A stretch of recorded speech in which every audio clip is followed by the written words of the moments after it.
আমি যে এক্সপেরিমেন্টটি করব সেটার নাম হলো সোলার প্যানেল। তো চলুন এক্সপেরিমেন্টটি শুরু করা যাক।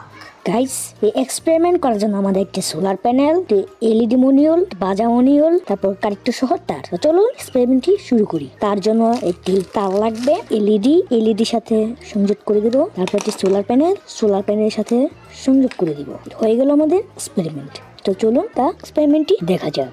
গাইস, আমি নিয়ে আসলাম, এখন চলুন দেখা যাক। এই যে আমি রোদ দিলাম আর এখানে লাইট জ্বলা শুরু হয়ে গিয়েছে। এবার চলুন বাজা মডিউলটি পরীক্ষা করা যাক। গাইস, এখন বাজা মডিউল দিয়ে এক্সপেরিমেন্টটি করব। সেম ভাবে আবার বাজা মডিউলটা লাগাবো। সেম, এখন বাজা মডিউলটা লাগিয়ে ফেলি। হয়ে গেল আমাদের সম্পূর্ণ কাজ। এবার চলুন দেখা যাক। গাইস, নিয়ে আসলাম, এখন দেখুন রোদের আলো পড়ার সাথে সাথে জ্বলে উঠছে। দেখুন বাজা মডিউল।